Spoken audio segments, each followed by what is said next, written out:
Baik, Oke. Assalamualaikum warahmatullahi wabarakatuh. Selamat malam rekan-rekan sekalian. Pada kesempatan kali ini, saya Muhammad Irsafil Alirham. dan saya Muhammad Ramadan. Kami akan menjelaskan sedikit tentang proposal bisnis plan kami. Eh, Pada dasarnya, proposal bisnis plan kami membahas tentang isosoybar, yaitu energi bar berbasis isolat protein kedelai dan daun kelor. Next. Yuk. Oke, lagi ya. Ya.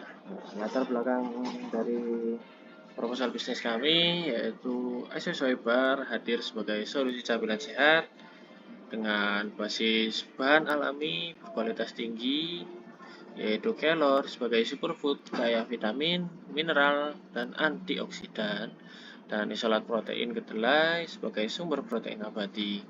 Produk ini menjawab kebutuhan konsumen modern yang ingin gaya hidup sehat tanpa mengorbankan kenyamanan. Oke, next. Jadi visi dan misi sebuah perusahaan kami yaitu menjadi pionir camilan sehat berbahan kelor dan protein abadi.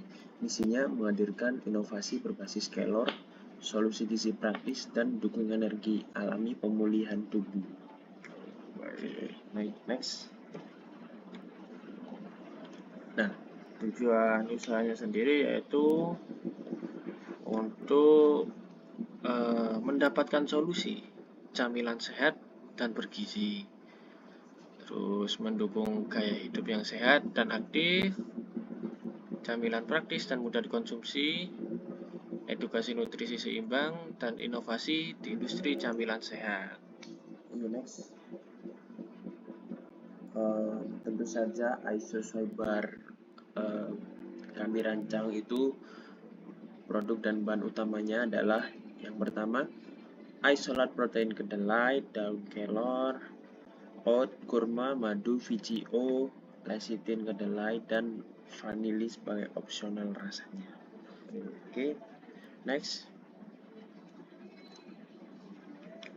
Untuk strategi pemasarannya, kita akan menguji coba di sekitaran kampus kita, yaitu ke mahasiswa.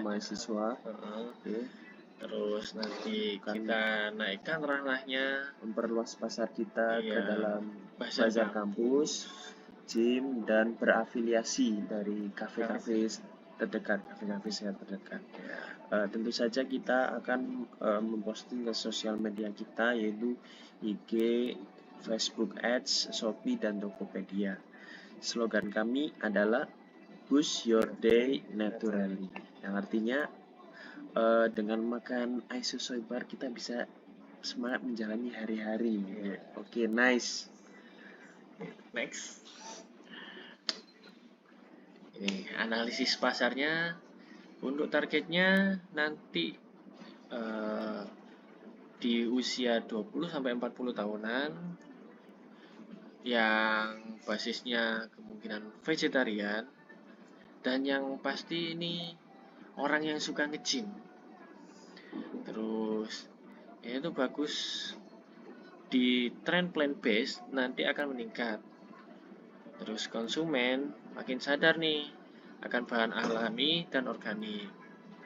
Potensi pasar makin kuat nanti untuk camilan sehat dan praktis. Next. Okay. Nah, kali ini adalah analisis strengths, weakness, opportunity, dan threat. Yang pertama, strengths-nya adalah tentu saja berbahan alami dan bergizi. Desain yang menarik.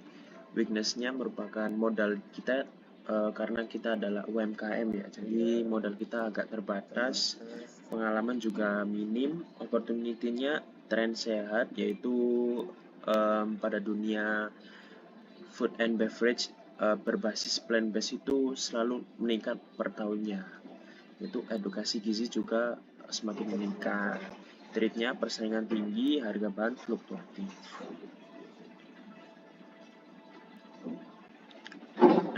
Proses produksinya sendiri saya singkat saja, yaitu yang pertama mempersiapkan daun kelornya, setelah itu dicampur semua bahannya, ditambahkan lecithin, Setelah itu mencetak adonan dan di oven pada suhu 50 sampai 60 derajat Celcius dengan waktu 20 sampai 30 menit dan didinginkan. Setelah itu dimasukkan ke dalam wadah yang telah ditentukan dan divakum. Kemudian isosoy bar siap edar. Siap dipasarkan ke masyarakat. Berikut merupakan komposisi per satu bar ya. Jadi kalau kalian beli di kita isosoy bar, yaitu satu barnya itu berisi 30 gram ya. Pertama ada isolat protein 8,5 gram, daun kelor 2,8 gram, oat 1 gram, kurma 6 gram, almond 2 gram, madu 2,5 gram, minyak kelapa 2 gram, lecitin 0,1 gram. Yuk. Untuk biaya produksi dan investasinya sendiri nanti di total biaya produksi per tahunnya ini 50.508.000. Untuk biaya investasi pada alatnya nanti di 1.930.000. HPP-nya di 1.414 rupiah. Harga jual per barnya nanti di 12.000. Relatif murah. Dan sama seperti pasar-pasar di Indonesia ya, marketnya emang segitu, minimal 12.000 sampai 15.000. Kita ambil range yang paling bawah. Oke. Untuk pendapatan dan keuntungan, pendapatan per tahun di 72 juta, laba bersih 21.492 juta, laba bulanannya 1,791 juta, RC ratio 1,43 yang berarti lebih dari 1 menguntungkan. Itu saja menguntungkan ya, masa kita jualan rugi. ROI-nya cukup besar di angka 42,6%, balik modalnya di 1 tahun 1 bulan. Kalau misalnya bisnis ini berjalan lancar, mungkin kita bisa balik modal cepat dan menginovasi produk-produknya lagi, mungkin di rasa lain atau varian packaging dan lain sebagainya. Ya. Oke. Next.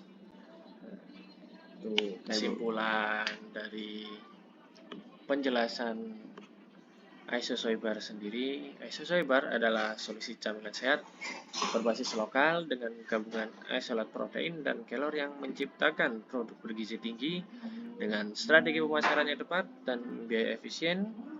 Bisnis ini memiliki potensi pertumbuhan berkelanjutan. Terima kasih. Mungkin kita akan membahas tentang analisis rancangan biayanya. Oke. Pada berikut. Baik, kita lanjutkan. Baik rekan-rekan, kita akan melanjutkan bagaimana analisis kita dalam range biaya isosoy bar kita. Oke, yang pertama ada biaya variabel. Tiap variabel bahan yang kita pakai itu satuannya per bulan dan kita scale up pada 1 tahun dalam sebagai berikut. Yang pertama ada isolat protein kedelai dan bahan-bahan yang lainnya yang ada di sini. Ya, kita bisa lihat di sini ada oat, kurma, almond, madu dengan jumlah bahan dengan target 500 bar per bulan. Lalu analisis per tahunnya kita dapat di range harga 27.588.000. Nah, lalu ada biaya fixed cost merupakan biaya investasi kita di angka 1.930.000 yang kita membeli oven, mixer, baskom, cetakan bar silikon, alat pengemas vakum. Dan masing-masing adalah sebagai berikut dengan harga satuan sebagai berikut. Lalu kita akan mengurangi umur ekonomi setiap bahannya dengan sebagai berikut. Menghasilkan 403.300 rupiah. Sedangkan biaya operasional kita karena kita UMKM ya, kita akan produksi di rumah sendiri dengan range biaya listrik dan air 150.000 per bulan, pemeliharaan alat 50.000, transport 100.000, promosi sosmed 60.000, internet 150.000, karyawan produksi 1.100.000. Yang berarti ini jam kerjanya nggak 8 jam ya, harusnya 4 jam udah selesai ya, karena targetnya per hari kita di angka 17 bar per hari. Biaya tak terduga 300.000. Totalnya di angka 1.910. Kita scale up per tahun dapatnya di angka 22 juta. Nah, modal kami jika di total di angka 52.438, dan dengan biaya-biaya sebagai berikut menghasilkan HPP 1.414 yang kita naikkan 25% jadi 1.768. Nah, karena kita sudah riset di pasar, sebagian besar energi bar harganya adalah di range 11.000 sampai 15.000, dan kita ambil di angka 12.000 ya, ambil angka tengahnya saja. Oke. Jika kita total HPP 12.000 dikali jumlah produksi per tahun, ditarget 3.000 bar ya per tahun ya, menghasilkan 21.492 per tahun, yang artinya menghasilkan air bersih 1,43, maka cukup menguntungkan lah ya, cukup tinggi angkanya. Lalu keuntungannya sendiri ini cukup tinggi ya, di angka 42,6%. ROI-nya ya. Ya. Oke, range of investment, waktu pengembalian biaya investasi di angka 1 tahun 1 bulan ya, tergolong cepat. Mungkin cukup sekian dari yang dapat kita sampaikan. Sekian dari kami. Assalamualaikum warahmatullahi wabarakatuh.